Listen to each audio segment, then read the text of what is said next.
Hey guys, welcome back to the channel. It's Victoria Scott, and today I'm going to be walking you through a day with me and also a day of eating.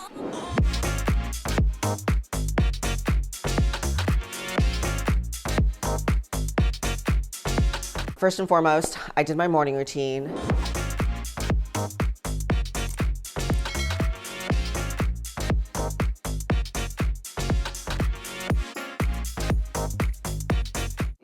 It is Saturday, so it's client check-in day. I'm gonna be going through client check-ins that came in yesterday and a couple that trickled in this morning. So I did my walk, core work. I also drank my water. You guys know I'm so big on that. I've been talking about this on my Instagram a lot. I drink 1 liter before I do anything. And then of course I get to have my coffee, which I love. I'm gonna do my green drink. And then before I get to any other work, we're gonna take the dogs to the dog park, pick up some breakfast on the way. I'll show you guys what I order. Green drink first. Do my GI support, which is amazing. If you are not regular, this will make you regular. Greens, gotta get those micronutrients in. I also do glutamine. I'm out of the Revive one, but I picked this one up at the store just to have it.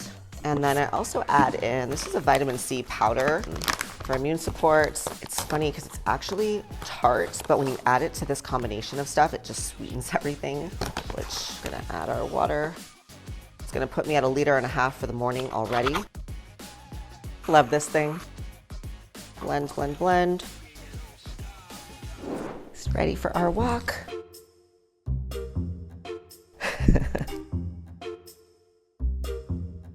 Are you ready for the park?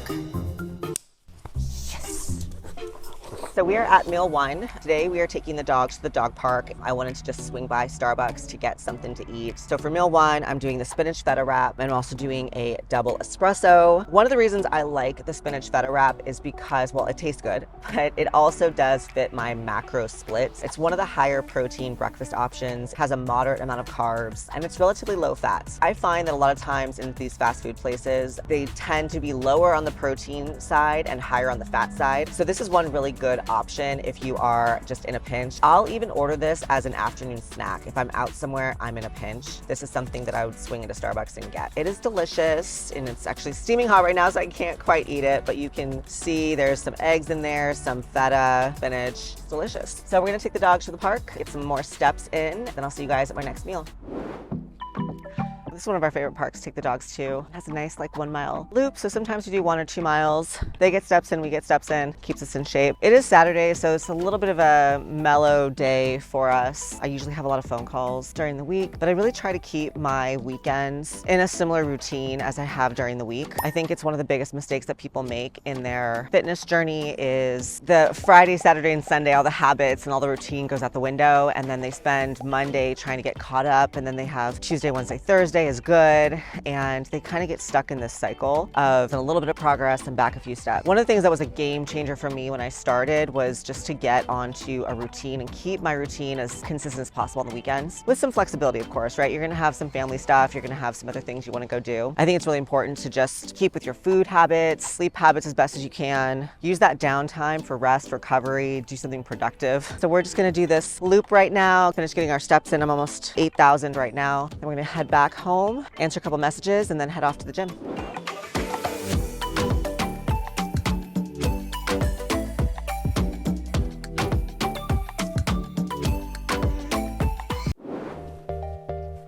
Okay, so we are going to answer a couple of client messages this afternoon that came in a little bit late. Sometimes I like to get out of my office, so typically I do my work in my office, but just feel like being in a different setting today. While I'm answering these messages, I'm going to also eat my meal too, which this will also be my pre-workout meal. Ground chicken and jasmine rice from MegaFit meals. Thank God we had our delivery this past week because we were out of town. We had our delivery here. My parents were watching our dogs, so they put everything in the freezer for us, and when we came home, I didn't have to worry about prepping anything. My food was already here. I'm gonna eat this meal and answer a couple of client messages here. One of the messages came through from my client Vicky, and oh my gosh, we are building. It's a really interesting case. I wanna show you guys. I think it's interesting. I kind of geek out on this stuff. She started with me, I think we're on month 7 right now. It's taken us a while to get her up to build calories. When she came to me, she was like, I wanna build muscle and I have a little bit of body fat that she wanted to get rid of. But for her size, height, and her weight, she was actually technically a little bit underweight for what she was saying she wanted to accomplish. We had a couple different directions that we could go, and it really depends. I want to be careful with what I say here on the individual, especially this woman is 59 years old. So dieting history, hormones, all these different things play a factor. Do they weight train? Do they have experience weight training? Like, what does that look like? What does their daily activity look like? There's a lot of things that I take into consideration before I decide what we're going to do with this client. But once I did her full intake and looked at everything, I decided that we really needed to build her calories up. So we started at about 1,700 calories. And now, this is so crazy, you guys. We're actually doing a little bit of a calorie cycle with her. She has an off day, a medium day, and a high day. And on her leg days, she's at, just bumped this up 2 weeks ago, 2,600 calories on her leg days. 59-year-old woman, 400 grams of carbohydrate. We're only gonna be going up from here. Now she is finally starting to gain weight, which is what we wanted. She's staying nice and tight in the waist. We're definitely seeing more depth to her quads, fullness in her glutes. You can just see in her photos. Is also why I recommend, especially if you're somebody who doesn't have a lot of weight to lose. We're not talking 40 pounds, we're talking less than 15 pounds. Photos just become like the #1 thing to look at because you're having recomposition changes and it's not gonna be reflected on the scale. It's gonna be so marginal week to week. It can start to feel disappointing if you're just looking at the scale, frankly. So the pictures are your friend. Her average calories, when I average out her high, medium, and low days, are at 2,400 calories. This is just so cool. I gotta show you guys this. So this is her weight scale, and the weight from here to here is only a few pounds. It's showing all of her micro weigh-ins that she did. So when she started, yeah, she was 125 pounds. In the initial plan we started with, I actually gave her a meal plan to help her space out her food, her nutrients, her protein better, and just give her better structure. And right away, even with just the weight training and the nutrition, we started her at about 1,700 calories and then started increasing her food. So throughout the end of last summer and then into the holiday season, you can still see her weight still dropping all the way into September. So even though right in here, I think we're right about 1,600 calories, 1,660, 1,780, 1,800. Eventually bumped up into 2,100. And then going into the holiday season, high days were 2,400. Off days were just around 2,100. So these are all my notes on her. And then, yeah, coming out of the holidays, and we finally hit a point where we were able to start building. So now her calories and her high days, her leg days, are almost 2,600. And you can see still maintaining through December. And then now we had a little bit of a jump here. So she's still less than when she started, but composition has changed so much. Not everybody can just do this exact plan, like if they're underweight. It really was unique for her. Again, 59 years old, so a lot of people would assume you're 59, you have a slower metabolism, but that's actually totally false. You can be 55 and have the same metabolism as a 25-year-old. It has a lot more to do with lifestyle and body composition. Here's where she started in June. You can see she wanted to tighten up all over, and a lot of people drop calories, add cardio because I want to look toned, but if there's no muscle underneath, and she's about 5'5.5", 5'6", so 125 pounds is pretty light. So we actually started increasing her food, and you can even see some lines. I mean, these aren't professional photos, and you can even still see quad lines starting to show here. The back is what's really impressive. You can see how much more definition she has in her back now, and the glutes are so much fuller. A little calf definition down there, which is so great. This is her average calories. Her high days are 200 calories more than this. From the side view, you can really see the waist. I mean, eating this much more food, we're at 700, 800, 900 more calories on some days, and her waist is still tight. Glutes are looking fuller. You can see there's more density, more depth to her quads. Even at this calorie point, more definition in her arms. So this is absolutely outstanding. We're gonna continue, now that we're officially building, we're starting to see the weight come up a bit. We're gonna take this for a few more months and see how far we can get with this. So I know that was a surprise to her when we started that she was a little bit of an ectomorph. She didn't really know that. She thought she was somebody who really couldn't tolerate a lot of carbohydrates. And again, being a woman who's postmenopausal, she really believed like, I shouldn't have carbs. I'm gonna just get more belly fat. Actually quite the opposite with her. So my goal for her, I'd love to see her in the low 130s before we finally start cutting. She's fairly tall, 5'5.5", 5'6". When you start to cut down food, and in that dieting process, you will lose more weight than you think. And some of that could be muscle depending on body type. Some bodies hold muscle a lot better than others. And so the nuances with the nutrition and what you cut from and what macronutrients you prioritize does make a difference in terms of carbs, fats, and protein. And then cardio, of course. You know, you have to be careful. If you're somebody who doesn't hold muscle very well, cardio can just completely destroy that. So I have to be very careful to balance out her activity level as well. But so cool. I mean, just to see a woman who's basically, I mean, she's turning 60 this year, right? Eating that much food, and she is on it. I'm so impressed with her consistency and just showing up, ready to learn, ready to make some changes, and just being a student of the process. I think a lot of people fail when they hire a coach because they still hold on to some beliefs and ideas and stuff that they heard from social media, or that they heard on Oprah, or something that they heard from my sister's cousin's trainer. And they hold on to these things like, okay, this is just applies across the board, and it's not. You know, everybody's situation is a little bit different. And so when I work with clients, I really take all of that into consideration, what the strategy is going to be, how long they're going to build for, when they're going to cut, what that's going to look like. It's an awesome transformation. I always love getting her check-ins every week. I'm going to finish up these last couple of messages, and then we're going to head off to the gym, and I'll show you guys what we're training today.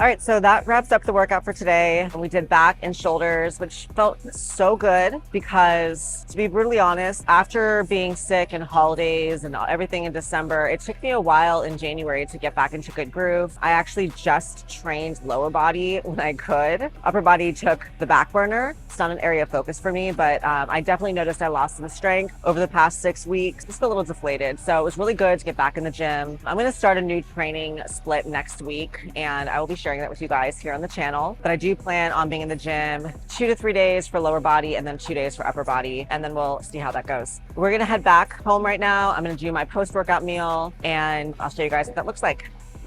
I am back post-workout. I went ahead and heated up my post-workout meal, which is also my meal 3. It's so basic, but so delicious. It literally takes me 3 minutes to put together. So what I do is I like to get these frozen bags of pre-cooked rice from Trader Joe's or like grocery store. Just make sure that if you do that, look at the ingredients and that they don't add extra oils and preservatives and stuff. It should just say rice.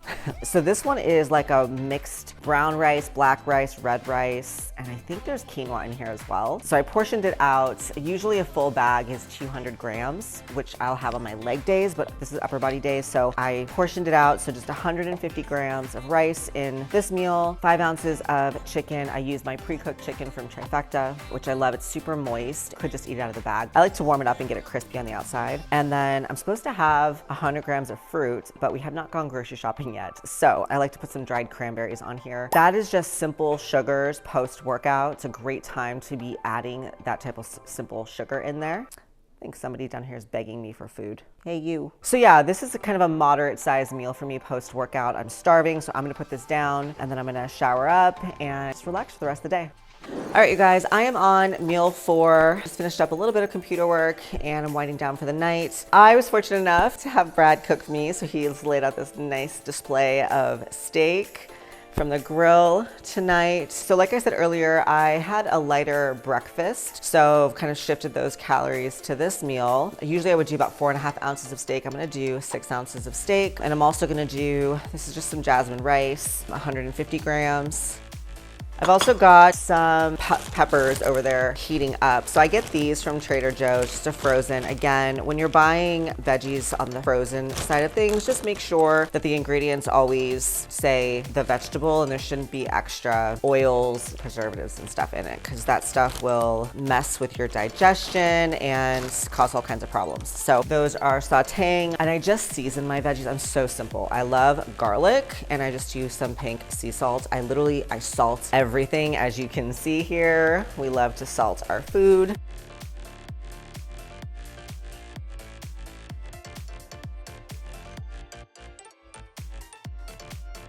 Is this one mine? I just wanted to make sure. I didn't know if you had a special. Perfect. Voila, and there we have dinner. 3 ingredients. I tell you guys all the time, keep it simple. You don't need complex recipes. You don't need all this fancy stuff. Single ingredient food items. And they taste delicious when you cook them properly, season properly. And I know sometimes people get bored with the same types of protein. Oh, I don't like chicken. It's so boring. Taking it from the pan to the grill, or from the grill to the air fryer. There's so many different options. So depending on your preparation, your seasonings, and of course, some low calorie sauces, you can have really delicious foods and keep it freaking simple. This literally took less than 10 minutes to cook, and voila, meal 4. Okay, so we're back. It's meal 5. To be brutally honest, I am still catching up from our trip to Cabo, and I'm so tired right now. And also I had a really good training session today, so I think that's starting to catch up to me. My last meal is typically more steak and some almonds, but because I sort of shifted things around this afternoon, I plugged everything in to match up the calories, and I really just need a little protein. I hit my fats already because I bumped my fats up in that previous meal with more steak. So I'm just gonna switch to just a whey isolate protein, just something light to just hit my protein target. Otherwise, my fats and my carbs are perfectly on point. So I'm gonna do a little bit of unsweetened vanilla almond milk and then just blend this up and call it a day, because I'm probably gonna go to bed early tonight. I'm literally like a baby grandma. It's like not even 9 o'clock right now.